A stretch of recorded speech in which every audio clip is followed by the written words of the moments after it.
Ya, saya lanjutkan kembali dua sisi, masih tersambung bersama kita malam hari ini Kabid Humas Polda Sumatera Utara, Pak Hadi, Pak Kabid. Pak Hadi.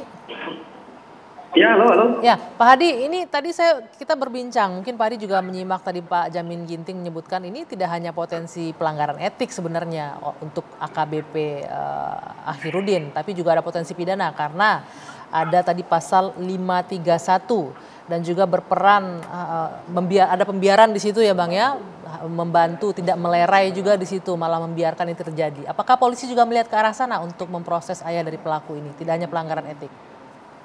Ya, jadi ini bisa ditunjukkan dari ketegasan Bapak Kapolda. Yang pertama, di tanggal 3 April itu beliau Kapolda sudah memerintahkan untuk langsung dicopot jabatan saudara AH ini. Kemudian hal ini tentu memudahkan proses penyidikan yang dilakukan oleh Propam. Kemudian kemarin juga di waktu yang bersamaan penetapan PSK tersangka terhadap saudara A, Propam juga langsung melakukan penahanan terkait dengan kode etik, di mana yang bersangkutan itu dikenakan pembiaran di kode etik. Artinya bahwa proses yang saat ini dilakukan oleh Propam itu secara simultan nanti berjalan yang dilakukan juga oleh penyidik Krim Tadi siang sampai dengan sore, Krim juga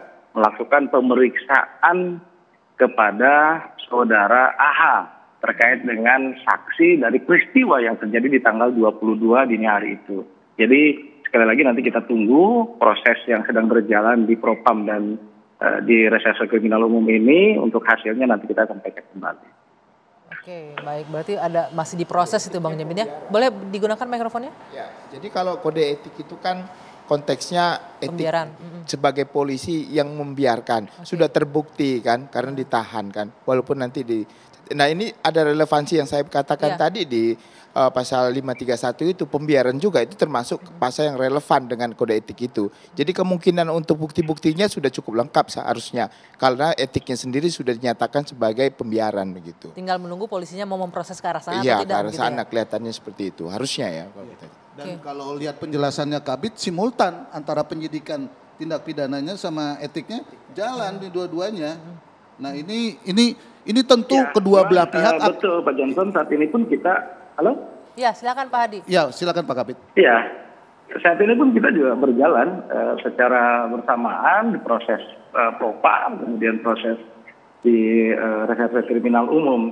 Yang jelas tentu penyidikan juga mendalami keterlibatan daripada yang bersangkutan dalam peristiwa tersebut. Ya. Jadi kalau misalkan terbukti ada unsur pidananya, tentu akan kita proses juga. Ini memang komitmen dari Bapak Kapolda untuk melakukan hal ini. Iya, karena itu kan ujian dari ini semua kan, semua prosesnya akan diselesaikan berkas perkaranya dan dimajukan ke pengadilan. Tentu kedua belah pihak ini kan berkepentingan sekarang, dan karena ini sudah jadi sorotan publik, taruhannya juga kan institusi dan bagaimana proses penegakan hukum menuju kepada keadilan kan. Jangan sampai institusi ini jadi taruhan, kita kan lagi sedang memperbaiki kewibawaan dari kepolisian ini Pak Kabid. Ini kan kita harus kerja sama-sama, jangan gara-gara ini persoalannya institusi lagi disorot begitu loh. Baik, Pak Hadi, saya mau menanyakan satu hal. Tadi pihak keluarga Adit dari Ibu Puji menyebutkan ini bukan penganiayaan sebenarnya, tapi perkelahian. Bagaimana polisi melihat bahwa fakta ada pemicu terjadinya akhirnya perkelahian ini? Ya, nanti kita lihat hasil kesimpulan proses yang sedang berjalan selama ini. Kita tunggu aja nanti, Pak. Karena pihak keluarga menganggap ini ada faktor pemicunya nih, sehingga akhirnya berduel lah mereka. Jadi mereka menyebutkan bukan penganiayaan di sini, tapi perkelahian. Ya, nanti penyidik yang akan memfaktakan semua itu. Oke, Bu Puji, bagaimana menanggapi bahwa ada potensi nih adik Anda ada pelanggaran, tidak hanya pelanggaran etik, tapi juga ada pelanggaran pidana di sana, Bu Puji? Itu nanti silahkan yang berkompeten yang akan menjatuhkan sanksinya.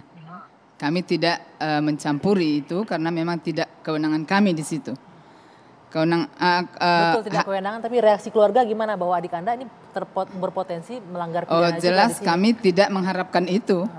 Ya, kalau pelanggaran kode etik ya silahkanlah gitu. Tetapi kalau ada unsur pidananya kami juga kalau boleh menyatakan keberatan kami keberatan gitu kan. Nah, Baik, itu terima kasih. Mbak Anggi. Oke, baik. Yang pasti kita akan menunggu proses hukum ini berjalan seadil-adilnya. Tadi pihak kepolisian sudah menjelaskan dua-dua laporan ini diproses baik dari pihak pelaku dan juga pihak korban. Bagaimana ujungnya tadi Bung Johnson juga benar, pertaruhannya institusi di sini ya. Jangan sampai juga karena tekanan publik akhirnya diambil keputusan begitu ya. Iya, dan juga ini jangan jadi sebuah kepastian hukum bahwa no viral no justice gitu loh. Oke. Itu makanya harus diselesaikan nih sampai ujung. Itu yang paling penting. Jangan menunggu viral dulu baru penegakan hukum berlangsung begitu ya. Baik, terima kasih Pak Kabid Humas sudah bergabung bersama kami. Pak Hadi, terima kasih banyak atas waktunya. Ibu Puji, terima kasih sudah bergabung. Bung Johnson, Bung Jamin, terima kasih. Dan tadi sebelumnya ada keluarga dari Ken, Mbak Dinda ya. Saya Dwi Anggia, saya harus akhiri Dua Sisi malam hari ini. Selamat malam, sampai jumpa.